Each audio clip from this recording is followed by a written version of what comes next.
Okay. మరి మీరు జాతకాన్ని గురించి నాకు చెప్పారు కదా! కొంతమంది గవ్వల జాతకం అంటారు. గవ్వలేసి జాతకం చెప్తుంటారు. అది ఎలా సాధ్యము? కొంతమంది ముఖాన్ని చూసి ముఖ కవళికలను చూసి, ముఖాన్ని చూసి జాతకం చెప్పేవారు ఉంటారు. కొంతమంది చేతి రేఖలను చూసి, చేతి అరచేతిలో ఉన్న గీతలను చూసి, ఆ రేఖలను చూసి జాతకం నీకు ఇది ఉందబ్బా, నీకు అన్నానికి తక్కువ లేదు, నీకు డబ్బు తక్కువ లేదు, నీకు ఇంతమంది పిల్లలు పుడతారు, నీకు ఇంతమంది భార్యలు వస్తారని కూడా చెప్తుంటారు అన్నమాట చాలామంది. ఇదంతా ఒక ఎత్తు అయితే, కొంత సంఖ్యాశాస్త్రం అని ఒకరు అంటారు ఒకరు. ఇదంతా పక్కన పెడితే పుట్టిన తేదీ, సమయం దాన్ని బట్టి జాతకం చెప్పేవారు. ఏది కరెక్ట్ అంటారు జాతకరీత్యా? సిద్ధాంతంలో అన్నీ సత్యమే. అవి ఉత్పాదనం చెంది పుట్టినప్పుడు అన్ని వాస్తవాలే, ఏవి అభూత కల్పనలు కావు. మిడిమిడి జ్ఞానంతో దాని మీద కనీసమైన ప్రావీణ్యం లేక చెప్పే వాళ్ళతోనూ పొరపాట్లు మొదలై. అంటే పుట్టిన తేదీ, సమయం మనం తీసుకుంటే ఆ రోజు లగ్నము, తారాబలము ఇవన్నీ తీసుకొని ఒక రకంగా చెప్పచ్చు అంటారు. గవ్వలు వేసి జాతకం చెప్పడం ఏంటి? మీ ముఖం చూసి జాతకం చెప్పడం ఏంటి? ఇవన్నీ కొద్దిగా ఆశ్చర్యమే కదా అంటారు. అంగసాముద్రిక శాస్త్రానికి పితామహుడు దూర్వాసుడు. ఆయన రచించినటువంటి ఈ శాస్త్రము ఆ పీరియడ్లో ఆయన కొన్ని లక్షల శరీరాల మీద రీసెర్చ్ చేసి రాశాడు. ఈ విధమైన ముక్కు, కొటేరు ముక్కు, చిలక ముక్కు ఉన్నవాడి యొక్క జాతకాలు 1000 మంది తీసుకున్నాడు. ఈ విధమైన ముఖ కవలికలు ఉన్నవాడు ఈ విధంగా ఉండేవానికి కొన్ని జాతకాలు తీసుకున్నారు. అందులో స్త్రీలై పురుషుల ఇద్దరివి కూడా. అలా చూసి ఉద్ఘాటించి చెప్పారు, భావి తరాల మనుషులు ఇటువంటి వాళ్ళను చూసి కళ్యాణయుక్తంగా నడుచుకుంటారేమోనని, బిజినెస్ పర్పస్ కింద వాడుకుంటారని ఆయన రాయలేదు. రేఖాగణితానికి పితామహుడు భరద్వాజుడు. చేతిరేఖల గురించి చూసి రాసింది భరద్వాజుడు, దాన్ని రాసిన వ్యక్తి. ఇలా ఒక్కొక్క శాస్త్రం ఒక్కొక్క ఋషి దర్శించి ఇచ్చాడు. సంఖ్యాశాస్త్రాన్ని ఇచ్చింది పాణిని మహర్షి. చాలా అద్భుతమైన మహర్షుల గురించి చెప్పారు కదా. కోయదొరలు ఉంటారు కదా, కొండ జాతి కోయదొరలు ఉంటారు. చిలక శాస్త్రం చెప్తుంటారు అన్నమాట. రోడ్డు పక్కన కూర్చొని పాపం పొట్ట పోసుకోవడానికి ఎవరో కూర్చొని, కొంతమంది అలా పోయే వాళ్ళు నమ్మే వాళ్ళు కూర్చొని 20 రూపాయలు 30, ఇప్పుడు 50 రూపాయలు ఏదో చేశారండి. చిలక పాపం ఒక జాంపండు పెట్టి తింటాడు ఆ బోన్లో, ఆ జాంపండు తింటుంటుంది. చిలక రా అంటే బయటకు వస్తుంది, ఏదో కార్డు తీస్తుంది, పోతే ఆ కార్డులో ఏ దేవుడు వస్తారో ఎవరు వస్తారో దాన్ని బట్టి జాతకం చెప్తారు ఆయన. ఇది శకున శాస్త్రం కిందికి వస్తుంది, సింబాలిక్ ఇది. ఇప్పుడు కృష్ణుడు వచ్చాడు, నీ పేరు మీద చెప్పగానే కృష్ణుని తీసింది. కృష్ణుని తాలూకు సంబంధించిన గుణగణాలు, వైభవాలు, ఆ చరిత్ర అంతా ఆయనకు చెప్పగలిగేంత వరకు చెప్పాలి. మళ్ళీ కృష్ణునికి 8 మంది, నీకు 8 మంది అని చెప్పే రైడ్స్ లేవు.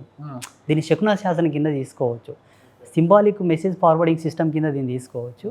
వాళ్ళు స్వయం అయినటువంటి అనుభవం చేత ఒక దేవతను వాళ్ళు కూడా పూజలు చేస్తారు. ఆ దేవత యొక్క బలము చేత వాళ్ళ వాక్కుగా చెప్తూ ఉంటారు. వాళ్ళ స్వాతంత్ర్యమైనటువంటిది ఇది. దీనికి శాస్త్రీయమైనటువంటి వివరణ లేదు. ఆధ్యాత్మికంగా మనం తీసుకుంటే బ్రహ్మ, విష్ణు, మహేశ్వర్లు, వీరి మాతృమూర్తి ఆదిపరాశక్తి అంటుంటారు కదా. అంటే వీళ్ళందరినీ కొలిచేవద్దు, ఆ అమ్మవారిని ఒక్కటి కొలిస్తే సరిపోతుందంట కూడా, మిగిలిన అమ్మవారి దేవుళ్ళంతా కొలిచినట్లు అవుతుందా? ఎగ్జాక్ట్లీ సత్యం చెప్పారు, వేదాంత సత్యం చెప్పారు. ఏ శక్తిని పట్టుకుంటే జగతిలో వేరొకరిని పట్టుకోవడానికి అవసరం ఉండదు, ఏ తల్లి పాదపద్మాలను సేవిస్తే వేరొకరిని పూజించే అవసరం ఉండదు. The great supreme power is lord Lalitha, అమ్మవారు. ఈ దేవి భాగవతం నిన్ననే చెప్పుకున్నాము, నిన్ననే వచ్చింది దేవి భాగవతంలో. అమ్మవారే త్రిమూర్తులకు చెప్పింది, సర్వం కల్విదమేవాహం బ్రహ్మనేనాస్తి కించన ఏకం సత్ విప్రా బహుధా వదంతి అన్న సత్యం అదే. అమ్మ చెప్పిన ఈ శ్లోకానికే అనేకమైనటువంటి వేదములు, అనేకమైన ఉపనిషత్తులు, అనేక పురాణాలు, ఉపపురాణాలు, అనేక శాస్త్రాలు ఈ ఏక శ్లోకం నుంచి వచ్చాయి. అది కూడా అర్ధ శ్లోకం అని చెప్తారు దేవి భాగవతంలో. అసలు మీ దృష్టిలో యోగి అంటే ఎవరు, ఎలా ఉండాలంటారు? దేనిని పట్టించుకోక, దేనిని కోరగా, దేనిని అడగక, ఏది సత్యమో దానికి రమించువాడు యోగి. సంకల్ప త్యాగం అనర్చిన తర్వాతనే యోగి అవుతాడు. ఏమిటి సంకల్పం? నేను ఇది ఇలాగే ఉండాలి. యోగి జీవితం అలాగే జరగాలంటారా? ఫిక్స్డ్, అది ఎప్పుడు మారదు. అతల కుతలమైన లోకాలని మునిగిపోయిన తన సంకల్పం వీడని వాడే యోగి. మనం ఈ రోజుకి చూస్తుంటాము గురుగారు, పదే చెప్తున్నానని కాదు, టెక్నాలజీ ఎంత పెరిగినా కూడా ఈ రోజుకి కూడా కొన్ని జాతరలకు వెళ్తే మనం అక్కడ అమ్మవారు పూనారనేసి, అమ్మవారు శరీరంపై వచ్చిందనేసి ఊగిపోతుంటారు, నిమ్మకాయలు దండ వేసుకుంటారు, ఏదో పిలిచి ఏదో చెప్తుంటారు అనమాట. మరి పీర్ల పండగ వెళ్ళినప్పుడు కూడా అక్కడ వాళ్ళకు కూడా పీర్ల స్వామి ఒంటిపైకి వచ్చాడనేసి అది ఇవన్నీ జరుగుతుంటాయి అన్నమాట. ఇదంతా ఒక నమ్మకం. నమ్మకానికి ఉండే సైంటిఫికల్ ఎవిడెన్స్ ఏంటంటే, మానసికమైనటువంటి విజ్ఞాన మూలకాలతో చెప్పాల్సి వస్తే, ఒక వ్యక్తి దేన్నన్నా ఎంజాయ్మెంట్గా ఫీల్ అయ్యాడు అనుకోండి, బ్రెయిన్ నుంచి కొన్ని ఆరో కెమికల్స్ రిలీజ్ అవుతాయి. కొంచెం తన్మయత్వం చెంది పులకించాడు అనుకోండి, తాను ఫీల్ అయ్యాడు అనుకోండి, బాడీలో కొన్ని కెమికల్స్ రిలీజ్ అవుతాయి, అవి ఆరా రిఫ్లెక్టింగ్ని డెవలప్ చేస్తాయి. అలా రిఫ్లెక్ట్ అయిన ఆరా లెవెల్స్ నేచర్ని తనకు అనుకూలంగా మారుస్తాయి. దాని టైం సీక్వెన్స్ అంటారు. కేవలం మనోసంతృప్తి కొరకు తాను ప్రసన్న భరితమైనటువంటి చిత్తంలోకి రావాలని ఈ సాకారమైనటువంటి ఈ పూజలు, ఈ ఉత్సవాలు, దాన్ని చూసి ఆయన పరవశించిపోతే ఆ పరవశించినటువంటి కేంద్రకంగా ఆయనకు శుభం కలుగుతుంది. డాక్టర్లు కూడా ఏం చెప్తారంటే, చూడండి మీరు పీస్ఫుల్గా ఉండండి, ఎక్కువ హైపర్ కాకండి, ప్రశాంతంగా ఉండండి, రోగం తీవ్రత పెరగదు, రోగం తీవ్రత తగ్గుతుంది, మంచిగా ఉండండి, హ్యాపీగా ఉండండి. వాళ్ళు ఉండరు, ఏదో ఒక దాన్ని చూసి ఫీల్ అయితే తప్ప. అలా ఏర్పాటు చేసినవి ఇవన్నీ ఈ భౌతికవాదం అంతా కూడా. వాస్తవానికి వేదం ఏం చెప్తుందంటే, భగవంతుడు నిర్గుణుడు, నిరాకారుడు, నిర్వికల్పుడు, అవ్యయుడు, అనంతుడు. భగవంతుడు నిరాకారుడు అన్నది ఎంత సత్యమో, సాకారం అన్న సత్యాన్ని మన ఋషులు మనకు వ్యక్తం చేసి ఇచ్చారు. ఇది మన గొప్పతనం, హిందూయిజం యొక్క గొప్పతనం. ఇదంతా కేవలం కూడా అందరూ కూడా కళ్ళు మూసుకొని ఆ యొక్క జ్యోతి దర్శనాన్ని చేయలేరు. చేయలేని వాడు పరవశించుట ఎలా? ఇది ఒక 100 సార్లు శాస్త్ర ప్రమాణంతో కూడుకుండి ఆగమ ధర్మాలను అనుసరించి ప్రతిష్ఠ చేయబడ్డటువంటి భగవంతుని ఎవరైనా 100 సార్లు దర్శించారనుకోండి, ఈయన యోగంలో ఒక్కరోజు రమించినటువంటి సిద్ధ సమాధి ఆయనకు వస్తుంది. అక్కడ భగవంతునిలో అంత దైవీ శక్తి నిక్షిప్తమై ఉన్నదా లేదా అన్నది సత్యం. పురాణాలను చూసుకుంటే వీళ్ళు ఋషుల గురించి మనకొద్దు. రాక్షస రాజు ఎవరంటే ఎవరు చెప్తారు మీరు? లంకేశ్వరుడు, రావణుడు. రావణుడు తపస్సు చేసి ఎవరు ప్రత్యక్షమవుతారు? ఆయన బ్రహ్మకు తపస్సు చేశాడు, బ్రహ్మ వరం ఇచ్చాడు, తృప్తి చెందక మళ్ళీ శివునికి తపస్సు చేశాడు ఆత్మలింగం కొరకు. ఓకే, దేవతలు. ఇప్పుడు అది సాధ్యం అంటారా? అది ఏ యుగానికి సంబంధించిన ధర్మం ఆ యుగానికి ఉంటుందని మనకు శాస్త్రంలో చెప్పారు. ఉదయం తెల్లవారుజామున ఒక గుడ్డను ఉతికి ఆరవేశామనుకోండి, తొందరగా ఆరదు. ఎందుకంటే దానికి తేమను పీల్చుకోగలిగినటువంటి వాతావరణం లేదు. మిట్ట మధ్యాహ్నం ఆరవేశామంటే తొందరగా ఆరుతుంది, ఎందుకంటే ఎండ ఉంటుంది కాబట్టి తొందరగా తీసుకుంటుంది. సాయంకాలం ఆరవేస్తే డే మొత్తం వాతావరణం హీట్ ఎక్కువ ఉంటుంది కాబట్టి ఉదయం కన్నా ఇక్కడ కొంచెం తొందరగా ఆరుతుంది. ఈ విధముగా ఏ యుగ ధర్మాన్ని అనుసరించి ఆ యుగం యొక్క ప్రభావం, దేవత సాక్షాత్కారం, భగవంతుడు రావుట, మాట్లాడుట, అనుగ్రహించుట, యుగధర్మ ప్రభావమే. యుగధర్మ ప్రభావమే. మేము ఇప్పుడు చూడండి, నేను ఉదయం 3 గంటల నుంచి 6 గంటలకు జపం చేస్తా కదా, ఒక్కొక్కసారి అసలు కించిత్ అయినా కూడా ఏ విధమైనటువంటి దర్శనం రాదు. ఒక్క బ్లింక్ కూడా అయితే లేదు. ఒక్క బ్లింక్, కనీసం ఒక అన్న శబ్దం కూడా చెవిలోకి రాదు. మొన్న ఒక ఆయన గురించి ప్రశ్న వేశాను అమ్మవారికి. కొంత డబ్బు నష్టపోయాడంట, ఆయన గురించి ఏదైనా వాక్కు చెప్పాను. వీడికి 3 రోజుల ఏమాత్రం చెప్పట్లేదు అమ్మవారు. చెప్పట్లేదు మీన్స్ ఏదో ఒక సిగ్నల్ రావాలి ఒకటి. దాన్ని మళ్ళీ మేము శాస్త్రంలో అన్వయం చేసి చూస్తాం. ఈ శకునం దేని నుంచి వచ్చింది? ఆయన పాపమా, పితృదేవతల, ఆయన ఏదైనా తప్పు చేశాడా, అధర్మపరమైన కార్యక్రమాలు చేశాడా, ఎవరినైనా హింసించాడా, వాని యొక్క ఎమోషనల్ పెయిన్ వీనికి శాపంగా మారిందా, వీనికి ఏమైనా ఉసురు తగిలిందా అని పలు విధాలుగా క్రోడీకరించి ఆయనకు ఏదో ఒక రెమెడీ చెప్పి పంపాలని. ఇంతవరకు అమ్మవారు ఏం చెప్పలేదు. అలా యుగధర్మం. అప్పుడు దేవతలు వచ్చారు, మాట్లాడారు, అనుగ్రహించారు, వాళ్ళని స్పృశించారు కూడా. భారతదేశం కథ ఏమో తెలియదు కానీ గురువుగారు, నాకు మన తెలుగు రాష్ట్రాల్లో అంటే మీ సామాజిక వర్గం నుంచి ఒక పీఠాధిపతిగా ఉన్నది మీరు ఒకరేనా? మరి మీపై ఇక ఈ బ్రాహ్మణ పండితులు వీరందరి నుంచి, పురోహితులు వీళ్ళందరూ ఉంటారు, పండితులు వీళ్ళందరూ కూడా చాలా అలలో, వాళ్ళందరి నుంచి ఏమైనా ద్వేషము, వ్యతిరేకత ఏం రావట్లేదంటారా ఇటీవల కాలంలో? మొన్న పోయిన నెలలో ఒక ఆచార్యులకు ఫోన్ చేసి, నేను పౌండరీకం చేయాలనుకున్నానండి, అమ్మవారు నాకు ధ్యానంలో చెప్తుంది, ఉత్కృష్ట సోమయాగం చేయాలనుకుంటున్నాను, మీరు దానికి కర్తగా రావాలన్నాను.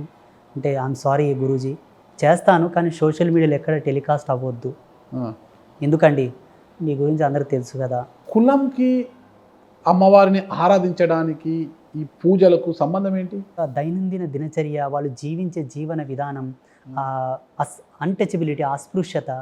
పూర్వపు కాలంలో ఇప్పుడు చాలా బాగున్నారండి. బ్రాహ్మణులు కూడా ఉండరు మాదిగోళ్ళలాగా, నేను నిర్భయంగా చెప్తున్నా. ఇదే మా బిజ్జారంలో స్నానం చేయండి ఎవరు బయటికి రాడు. ఇప్పుడు గట్టిగా చెప్పండి, ప్రామిస్ చెప్తున్నా, స్నానం చేయండి ఎవరు బయటికి రారు, నష్టం లేనిది రారు. మా బిజ్జారంలో మా మాదిగోళ్ళే.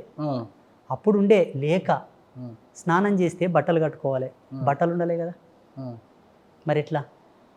మా అవ్వ ఏం చెప్పేది, మా అమ్మ తల్లి లింగంపల్లి గ్రామం దేవమ్మ, ఇప్పుడు లేదు శివైక్యమైంది, నీవు దేవుడవైనవప్ప, మా జన్మ ధన్యమైపోయింది. సీర ఒక పక్క విండి ఆరకేసి అది ఆరిన తర్వాత ఆ పక్క చుట్టుకొని మళ్ళీ ఈ పక్క విండేసుకొని ఈ సీర ఆరినాక మీ తాత ఈపు తిప్పి నన్ను చూస్తుండే. అంటే ఎంత పరిస్థితి. సో లందలో చర్మం తోలు నానబెట్టేవారు. సున్నపు లందాల నుంచి కొన్ని రోజులు, చెక్క లందాల కొన్ని రోజులు. చెక్క లంద అంటే తంగేడి చెట్టు యొక్క బెరడులో నానబెడతారు. దాని లోపల పురుగు ఊరి తోలు పాడు కాకుండా, పురుగు కొరికి దాంట్లో పురుగులు పడకుండా తోలు పాడు కాకుండా నానబెట్టేవాళ్ళు. ఆ తంగేడి చెట్టు చెక్క కొట్టుకరానికే పోతుండ్రి మా అమ్మమ్మ మా తాతయ్య. ఆడ సౌడు ఓగులో నీళ్లు వారుతుంటే ఆ సౌడు పెట్టి చీర వెండుకొని అది ఆరినాక ఓ పక్క చుట్టుకొని ఇంకొక పక్క వెండుకొని అది ఆరినాక చుట్టుకొని ఆ చెక్క మోపు ఎత్తుకొని వచ్చేవాళ్ళంట ఇంటికి. అటువంటి కడు పేదరికంలో స్నానాలు చేసేది కాదు, బ్రష్ చేసేది కాదు. ఇట్లా అన్ని రాకితే ఇంతలా మురికి వచ్చేదంట మా ఊళ్ళకు తాతోళ్ళకు. డస్ట్ కనుబొమ్మలకి ఈపి పట్టేదంట, కనుబొమ్మలకి ఈపి. గిద్దెడు నూకల కోసం 6 నెలలు గాసం చేసిండు మా తాత. నూకలు, గిద్దెడు నూకలకి ఇప్పుడు చెప్తే అర్ధసేరు మీన్స్ అర కేజీ నూకలకు 6 నెలలు జీతం చేసిండు మా ఊరు బాలరెడ్డి తోటి. ఇదే బిజ్జారంలా. ఇప్పుడు ఆ బాలరెడ్డి మిమ్మల్ని నమ్ముతున్నారా? రోజు వచ్చి మొక్కిపోతారు. అవునా? Okay okay. కానీ ఇంత చెప్తున్నా కూడా ఈ రోజుకి కూడా ఆదిత్య పరాశ్రీ గారి పైన స్వగ్రామంలో, అంటే మీ గ్రామంలో బిజ్వార్ గ్రామస్తులు ఒక 20-25% వారికి మాత్రమే నమ్మకం ఉంటే, మీపై నమ్మి మిమ్మల్ని భక్తులుగా ఉన్న వారంతా కూడా కర్ణాటక ప్రాంతానికి చెందిన వారు ఎక్కువ అంటుంటారు. కర్ణాటక, మహారాష్ట్ర, ఆంధ్ర, మన తెలంగాణ నుంచి చాలా మంది వస్తున్నారు. బిజ్వారం వారు చాలా తక్కువ శాతం ఉన్నారు మీకు భక్తాదులు. అంటే ఏంటి, మీ సామాజిక వర్గమే కారణం అంటారా? బిజ్వారంలో వాళ్ళు ఏమంటారంటే, మా కండ్లెదురు పుట్టిన పిల్లగాడు మేము చూసినాం కండ్లెదురుగా, మా ముందల సంకల పలక పెట్టుకొని స్కూల్కి పోతుండే, మేము చూసిన పిల్లగాడు కదా అన్నది ఒకటి ఉంది. కానీ రెస్పెక్ట్ ఉంది. ఇప్పుడు సోషల్ మీడియాలో వాళ్ళు కూడా చూస్తున్నారు. నేను చెప్పే సబ్జెక్టు వాళ్ళకి అర్థమవుతుంది. అంటే అభూత కల్పనలు ఏం చెప్పాను, యథాతథంగా ఉన్న సత్యం చెప్తా. ఉన్నది ఉన్నట్టుగా కడాకండిగా చూడపు ఇట్లా బతుకుర్రి. మనం చెడిపోతే ఎవరికి ఎవరు గారు, మనం మంచిగా ఉండాలి. ఎలా? ఆర్థికంగా డెవలప్ అవ్వండి, కష్టం చేయండి, కష్టం చేస్తేనే పైస వస్తుంది అంటాను. ఈ మూఢనమ్మకాలు ఎక్క నేను నమ్మను. నేను ఎంత యోగినో ఈ మూఢనమ్మకాలు ఎక్క నమ్మను. మూఢనమ్మకాలు అంటే దేవుళ్ళ మీద ఆధారపడడం. Okay okay. దేవుళ్ళ మీద ఆధారపడడం. ఇప్పుడు ఏంటి, భగవంతుని నమ్మడం సత్యం, అది అంతవరకే. ఎలా? తినేటప్పుడు కంచం కడిగి తీసుకుంటాం, తింటాం, దాన్ని ఈపు కట్టుకొని తిరగం కదా. దేవుడి దగ్గరికి వెళ్ళాను, ఓకే, నీకు సపోర్ట్ వస్తుంది, దట్స్ కన్ఫర్మ్. బట్ వెళ్ళానని నువ్వు ఊరుకోకు సుమా, అందుకు 2 ఇంతలు కష్టపడు. ఆ శ్రమయే నీకు సాక్ష్యమై నీకు ఫలితం తెచ్చి నీ కాళ్ళ ముందర వాడేస్తుంది అని చెప్తాను. ఇది వింటారు మా వాళ్ళు. మందు తాగొద్దంటాను, ఈ బీడీలు సిగరెట్లు తాకండి, పలనోళ్ళు చచ్చిపోయారు, ఎవరికి ఎవరైనరు, అన్ని కోట్ల ఆస్తి ఆయన నేను కాపాడలేదు, మారండి. అన్నీ ప్రతిదీ సబ్జెక్ట్ వైజ్ చెప్పడం వల్ల వాళ్ళకు కూడా తెలుసు. చాలామంది వస్తున్నారు, మొక్కుతున్నారు, వెళ్తున్నారు. కానీ ఒకటేంటంటే వచ్చి మరీ ఓవర్గా వంగి దండాలు పెట్టరు. మా కళ్ళెదురుగా పిల్లగాడు కదా, మేము చూస్తున్నప్పుడు పెద్దగైండు కదా అనేది ఒకటి ఉంటుంది. అంటే ఈ స్వామీజీలు, గురూజీలు అంతా కూడా క్షౌరం చేసుకోరు కాబట్టి అది ముడి చుట్టేశారు. షేవింగ్ కూడా చేసుకోరు కదా గురుగారు, ఎలా? అంటే నా వరకు వచ్చేసరికి మాది శ్రేష్టమైన ఋషి పరంపర. ఋషికి అగ్నిశిఖనే ప్రధానం. ఒక్కసారి సంకల్పం తీసుకున్న తర్వాత దీన్ని తీయకూడదు. ఇది ఏకవస్త్రం, కుట్టని బట్ట. మాది ఈ యొక్క దినచర్య ఉంటుంది. ఏకభుక్తం, ఏకశయనాగతి, ఏకవస్త్ర ధారణం. ఈ 3 మా నియమాలు. ఈ క్షవరం అనేది ఏంటంటే నేనే అప్పుడప్పుడు కొంచెం ఇబ్బందిగా ఫీల్ అయి తీస్తూ ఉంటాను. అది కూడా ముహూర్త ధర్మాన్ని అనుసరించి, కాలగతులను అనుసరించి తీస్తాం. ఎప్పుడు పడితే అప్పుడు తీయకూడదు. దానివల్ల మా ఎనర్జీ లాస్ అవుతుందని నమ్ముతాం. ఇది తీసే ఎనర్జీ లాస్ అవుతుంది. Okay okay. అమ్మవారిని ఇంత ఆరాధిస్తుంటారు కదా, ఎప్పుడైనా మీ ఊళ్ళో అమ్మవారు వచ్చి అమ్మవారు పూనడం ఇలాంటివి ఏమైనా జరిగాయంటారు? మనము ఏదైనా మనం ఫీల్ అయితేనే, ఇప్పుడు వాతావరణం చల్లని కొంత వీక్ ఉన్నవాడు తొందరగా వనకడం మొదలు పెడతాడు. బాడీలో ఇమ్యూనిటీ స్ట్రాంగ్ ఉన్నవాడు వనకడు. అమ్మవారు పిలిస్తే వస్తుంది, వైబ్రేషన్ వస్తుంది. నేను పిలవలేదు, నేను తీసుకోలేదు కాబట్టి నేను నాలానే అమ్మను పూజించాను, నన్ను నాలానే అనుగ్రహించన్నాను. ఆమె అంతలోనే ఉంది, నేను ఇంతలోనే ఉన్నాను. నాదంతా యోగం. యోగం, జ్ఞానం, తపస్సు, అనుష్ఠానం, మంత్రం. శాస్త్రీయత, ధర్మం, వేదం, ప్రమాణం.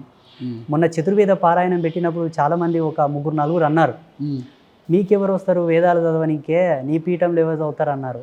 నేను ఛాలెంజ్ చేశాను, కాశీ పీఠం నుంచే పిలిపిస్తానన్నాను, పిలిపించాను. చిలుకూరు బాలాజీ స్వామి టెంపుల్కి వెళ్ళినప్పుడు అక్కడ రంగరాజన్ గారు మిమ్మల్ని భుజాలపై మోసుకుంటూ తిరిగారు కదా, ఎందుకు ఆయనకి ఏమంత అవసరం వచ్చింది మిమ్మల్ని భుజాల మీద మోయాల్సిన అని ఆయనకి ఎందుకు వచ్చింది, ఎందుకు మోసారంటారు ఆ రోజు ఆయన మిమ్మల్ని? స్వామివారిని ఉస్మానియా యూనివర్సిటీలో ఒక రౌండ్ టేబుల్ సమావేశంలో ఈ అస్పృశ్యత మీద, ఈ అన్టచబిలిటీ మీద డిబేట్ జరిగింది, దళిత సంఘాల పెద్దలకు బ్రాహ్మణులకు.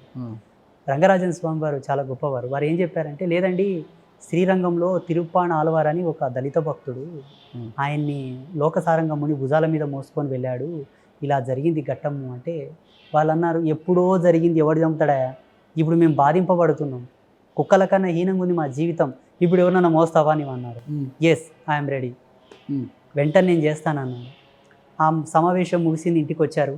ఇంటికి వచ్చిన తర్వాత వాళ్ళు మదన పడ్డారు, ఒప్పుకొని వచ్చాను, ఏంటి ఎలా అని. అక్కడ లోకసారంగముని ఎవరంటే శ్రీరంగనాథుని యొక్క పరమ భక్తుడు ఆయన. ఆళ్వారులో ఆయన ఒక ఆయన. ఇప్పటికి చిన్నజీర స్వామి వారిని పూజించాలి తప్పదు. పరమ భాగవతుడు తిరుప్పాణ ఆళ్వారు. ఇప్పుడు శ్రీ వైష్ణవులంతా తిరుప్పాణ ఆళ్వారి యొక్క పారుషులు చదువుతారు. ఆండాడు, తిరుప్పాణ ఆళ్వారు, వీళ్ళందరి యొక్క పారుషులు చదువుతారు. స్వామివారు ఈ జాతీయ ఎస్సీ రిజర్వేషన్ పరిరక్షణ సమితి వాళ్ళకు ఫోన్ చేశారు, నేను ఇట్లా మాట ఇచ్చానండి, ఎవరైనా ధార్మికంగా ఉండేటటువంటి దళితుడు ఎవరైనా ఉంటే చెప్పండి, నేను మునివాహన సేవ చేస్తానన్నా. వాళ్ళు అన్ని ఒకరు చూశారు. ఇక్కడ మాకు సమీపంలో నారాయణపేట పట్టణంలో కురుమన్న అని ఒక ఆర్ఎస్ఎస్ కార్యకర్త, ఆయన ఫోన్ చేస్తే, అయ్యో బిజ్వారంలో ఒక స్వామీజీ ఉన్నాడు, ఆయన దళితుడే మాదిగా, కానీ మంచి ఆచారం కలిగిన వ్యక్తి, సాత్వికుడు, వైదికంగానే ఉంటాడు, ఏ విధంగా క్షుద్ర పూజలు ఇవేం చేయడు, ఎవరైనా చేసినా తిడతాడు, ఆయన సహించడు అని చెప్తే స్వామివారు నాకు ఫోన్ చేశారు. నేను అప్పుడు ముంబైలో ఉన్నాను. ఏప్రిల్ 16వ తారీఖు రోజు ఇది ఉంది స్వామీజీ, మీరు రావాలన్నారు. వెంటనే ట్రైన్ ఎక్కి వచ్చాను, డైరెక్ట్ సికింద్రాబాద్లో దిగాను. సికింద్రాబాద్ నుంచి సీదా జియాగూడ రంగనాథ స్వామి దేవాలయానికి వెళ్ళాను. ఆ రోజు మునివాహన సేవ జరిగింది. జగత్ ప్రసిద్ధాత్మకమైనటువంటిది, అద్భుతం. ఒకరిని మోసారా, 10 మందిని మోసారా, 10 మందిని ప్రవేశింపజేశారా, నథింగ్ మ్యాటర్.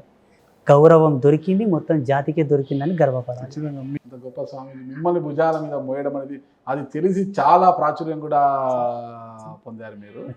సరే, తద్వారా అంతవరకు కూడా ఈ పీఠము ఇక్కడ వెలసి మీరు గురూజీగా మారేంత వరకు కూడా ఉమ్మడి మహబూబ్ నగర్ జిల్లా, ఒకప్పుడు ఇది, ఇప్పుడు నారాయణపేట జిల్లా, ఉమ్మడి మహబూబ్ నగర్ జిల్లా నారాయణపేట సమీపంలో ఉన్న బిజ్వార్ గ్రామం అనేది ఎవరికి పెద్దగా ఐడియా లేదు. ఇవి ఏ ప్రాంతానికి కూడా బిజ్వార్ గ్రామం, చిన్న గ్రామం ఇది. మరి ఈ గ్రామానికి ఈరోజు ఇంత పేరు ప్రతిష్టలు రావడానికి కారణము మీరు గురూజీగా మారడము, అంబాత్రేయ క్షేత్రం ఇక్కడ వెలయడము అనేది కూడా ఒక గొప్పదనమే. మరి ఆ గొప్పదనము రావడం పట్ల ఈ గ్రామస్తులు ఎలా ఫీల్ అవుతుంటారు? గ్రామస్తుల విషయం వాస్తవం చెప్పమంటారా, నిజం చెప్పమంటారా? వాస్తవమే చెప్పండి. వచ్చే భక్తులకు మంచిగా అవ్వడం వల్ల మేము వెళ్ళాము, మా అబ్బాయికి పెళ్ళి అయింది, మా అబ్బాయికి వీసా వచ్చింది, మా అమ్మాయికి పిల్లలు అయిందని ఒకరికొకరు బంధువులకు చెప్పుకుంటారు కదా. ఇప్పుడు ఏదైనా ఫంక్షన్కి పోతే ఫంక్షన్ అంతా అయిపోయిన తర్వాత వాళ్ళ కష్ట సుఖాలు ఒకరొకరు మాట్లాడుకుంటారు. నేను పలంతో పోయినా బాగైంది, నువ్వు కూడా పో. ఇలా వస్తుండడం వల్ల మంగళవారం, శుక్రవారం, పున్నమ అమాసకి ట్రాఫిక్ ఇక్కడ వాహనాలు నిలబడడానికి కూడా స్థలం లేనంత వాహనాలు రావడం వల్ల ఈ చుట్టుపక్కల ఉండేటటువంటి పొలాల వాళ్ళు ఏం చేస్తారంటే, ఇది ఒక కుగ్రామం, మీరే చెప్పారు, సమయం వస్తే ఒక పెయిన్ కిల్లర్ ట్యాబ్లెట్ దొరకదు ఊళ్ళో. ఇక్కడ ఉండేటటువంటి ప్రాంతీయమైనటువంటి భూముల రేటు చాలా తక్కువ. ఇప్పుడు ఎవరైనా ఏదైనా అడగడానికి వెళ్తే, నేనే ఈ పక్కల నాకు కళ్యాణ మంటప నిర్మాణం కోసం కొంచెం స్థలం ఇవ్వని మా ఊరు ప్రజెంట్ సర్పంచ్ని అడిగితే, ఆయన హైదరాబాద్లో లేని రేటు చెప్తున్నాడు. హైదరాబాద్లో మెయిన్ సిటీలో లేని రేటు చెప్తున్నాడు. ఇప్పుడు నాకు అర్థం కాదు అసలు. నేను అన్నాను, నేను నాయన అని పిలుస్తా, నేను సన్యాసినని ఆయన ఏదో అన్నాను, భక్త విక్త అని అన్నాను. ప్రతిదీ రిలేషన్షిప్తో ముడిపెట్టి మాట్లాడతాను. ఏం నాయనా అట్లా అంటావు, ఇదేమన్నా న్యాయమా? ఇక్కడ ఒక 10 రూపాయలు ఉంది, 11 రూపాయలు తీసుకో, రూపాయి ఎక్క తీసుకో, సరే వైభవం పెరుగుతుంది కదని. 10 రూపాయల దాన్ని 200 రూపాయలు చెప్తే ఎంత ఫరకాయ? ఇది బిజ్వారంలో ఉండేటటువంటి వాలకం. నేనేం తప్పనను. సరే, నీ ఆస్తి పెద్దలు సంపాదించిన నీ ఆస్తి తరతరాలు నువ్వు కాపాడుకున్నావు, నేను కాదను. నేనేం స్వార్థంకి అడగను కదా, నా పెళ్ళం పిల్లల కోసం అడగను కదా, ఒక ఫ్యాక్టరీ కట్టడానికి అడగను, ఒక ఇండస్ట్రియల్ డెవలప్మెంట్ కోసం అడగను, ఒక ఆధ్యాత్మిక వికాస కేంద్రకంగా దీన్ని రూపుదిద్దనికి అడుగుతున్నా. ఇది సకల జనుల యొక్క సమ్మతానికై వెలిసిన క్షేత్రం. Not a one category level ఇది రాలే. కొన్ని పీఠాలలో, కొన్ని మఠాలలో ఒక వర్గం వాళ్ళే అధిపతులు. ఈ పీఠం సర్వజనులది. ఓకే, రేపు ఈ వచ్చే నెల అమావాస్య అయిన తెల్లారే పుట్టేడు బండారు పూజ అవుతుంది ఇక్కడ మనతోటి. ఉమ్, పితరామాస అయిన మరుసటి రోజు ఆశ్వయుజ శుక్ల పాడ్యం రోజు దేవీ నవరాత్రుల ప్రారంభ దినమున అసంఖ్యాకమైన జనాలు వచ్చి ఇక్కడ పసుపు వేసుకొని పోతారు. ఉమ్, అందులో ప్రతి ఒక్కరు ఉంటారు, ప్రతి ఒక్కరు బ్రాహ్మణులతో మొదలుకొని భారతదేశం నుండి ప్రతి కులస్తుడే ఉంటాడు. ఇది ఒక్క పీఠమే ప్రపంచంలో అందరిని ఆహ్వానించింది. ఇది గర్వంగా చెప్పొచ్చు.